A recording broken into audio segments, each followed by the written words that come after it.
My name is Elizabeth Pampalone, and you're listening to Marketing Minimalism.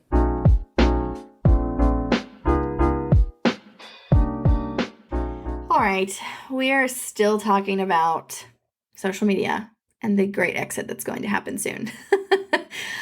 I'm going to use this as my last one, and this episode is going to be entitled SMexit because I really do feel like there's a social media exit happening. The Gen Zers have already done it. They realized kind of early on that social media is not necessarily where it's at, and some of them got drawn into TikTok. Some of them are still on Instagram, but for a good number of people that I've met and that I've encountered, they are not actually really on social media that much. They recognized ahead of time that as teenagers, it wasn't good for them, and they've seen that, and they've seen the light, and they've really pulled back, if not completely removed themselves from social accounts, unless they're using it for a real reason, like a LinkedIn for looking for a job or something like that.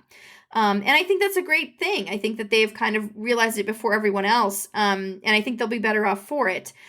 I also think that they recognize that employers were really looking at these things, and they tried to head off the inevitable embarrassment of not being able to get a job for something they had posted online or someone else had posted online about them. So I really give them kudos to that generation. They've definitely have done it, kind of done a split, and some of them have gone off the deep end with social media and really delved into it so much that that's like their only thing they do. But then there's others that have really pulled back and said, this isn't good for us. And I feel like those are the future leaders of tomorrow. So we really want to give them kudos for that. But for us millennials, I'm going to say us because I'm going to guess that most people are either millennial or Gen X or maybe even a little older who are listening to this. We're looking at this from a totally different perspective. We see our two lives, right? We have two lives. We have the old life where no, cell phones weren't really a part of it. We weren't really using social media at all, but we never really had that until 2007 when Facebook came out. Maybe we did MySpace or something, but it wasn't our all consuming, right? We still went outside. We still did things with friends. We still had these social lives. And we were probably much happier. I feel like in my previous life before social media, I was happier and I was much less stressed. Even though I had stressful times in my life, I wasn't constantly anxious about everything. I didn't have FOMO. I didn't have anxiety about social interactions, none of that. And I think the pandemic has added a little bit to that recently, but it was still there before the pandemic. And then we've got the generation after Gen Z, and that's all they know. All they know is social media. And I think that that's something that they're going to have to tackle and encounter because they don't have a previous life to go back to and go, man, wasn't that great when we could just go to a park and sit on a swing, or wasn't that great when we could take a walk without using our cell phone the whole time? And they don't have those things. They don't know what they like to do other than social media. So if that's taken away, then what, right? And so I think the Gen Z generation has really some of them have tried to figure that out. What do I like that doesn't involve a screen? And I think the millennials and older generations are looking at it going, what did I used to do that doesn't involve a screen? And I want to go back to some of that. And so I feel like the great SMexit is coming. I think SMexit is on the way. And I feel like as marketers and as small business owners, we need to know this. We need to be aware, and we need to know what those alternatives are. So as you look at what you're doing for your marketing, maybe you're still using social media, which is perfectly fine. I still have a LinkedIn account that we're using, and it's working really well for us. Look at what is making the most sense and eliminate what is not doing anything for you, but you're only on it because someone said so, because somebody else said that you should be on there or that it's good for you. I think it's kind of like one of those, those egg slicers you have in the kitchen. And they got the wires and everything. And if you look at that and you say, okay, this is kind of the minimalism idea, right? How much time does it save me to use that egg slicer? Okay, so I have to find it in the drawer. I have to pull it out. I have to make sure it isn't dusty. I have to put the egg in it. I have to cut it. I have to put the wires down. Again, there's like two pieces, right? And then I have to put the egg into the bowl that I'm going to use. So that's all that time where I could have just pulled out a knife, cut the egg in a couple of pieces, and then put it in the bowl, right? Or I could have even gotten out my food processor, which I use all the time, and just thrown the egg in there, pump with the, done a couple of pulses with that, and now it's done, and it's really finely ground. So that's one thing. Like, how much time does that little egg slicer actually save me? And it's only good for eggs, right? It only has one use. Did I use it even recently? I mean, I had to get the dust off of it. I had to find it. It was probably in the back somewhere.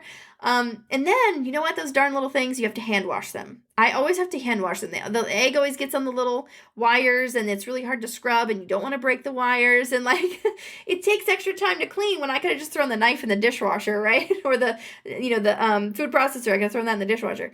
So is the convenience of the thing the egg slicer, right? Is it saving me? If it's not saving me any time, the benefits are super minor. I have to hand wash it, for goodness sakes.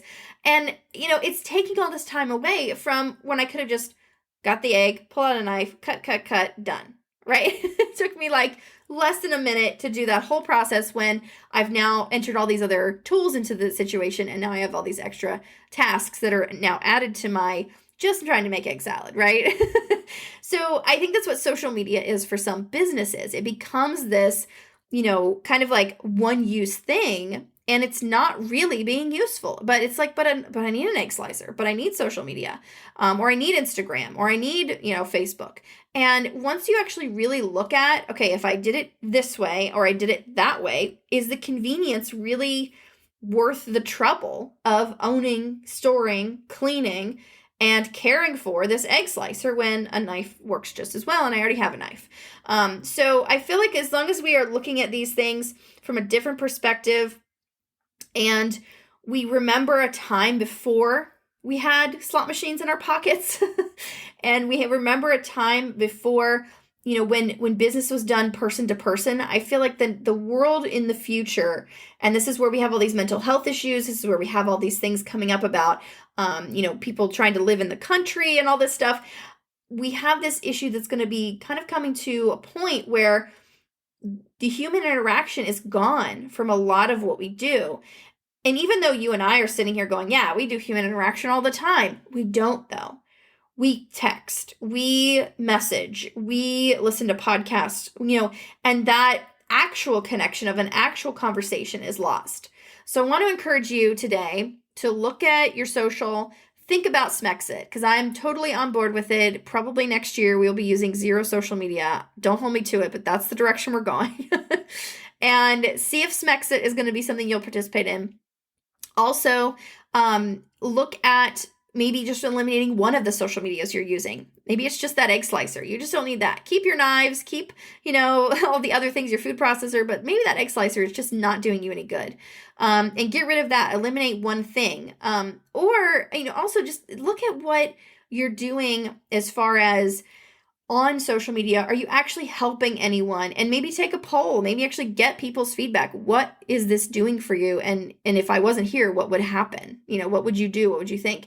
And then I would encourage you definitely to use some of these mediums that you have access to, social, texting, messaging, and set up real live conversations. Real life conversations. I can tell you, just before I go, I can tell you that I remember when all we were doing was in-person conversations, one-to-ones. That's how you met with people. And it was taking so much time and so much effort. And it was such a drain.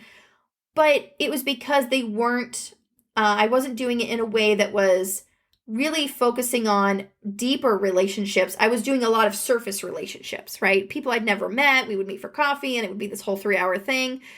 But if I take those 3 hours instead and invest them in a relationship I already have, or a surface relationship that I want to get to know that person better so that we can better communicate and collaborate with our businesses, that is more valuable. So think about some of these things. Tell me what you think about it in the comments, or send me a message on our website. Definitely, we want to start the conversation using technology, and let's finish the conversation in person. Talk to you next time. Thanks for listening. If you'd like to learn more, please visit marketingminimalism.com.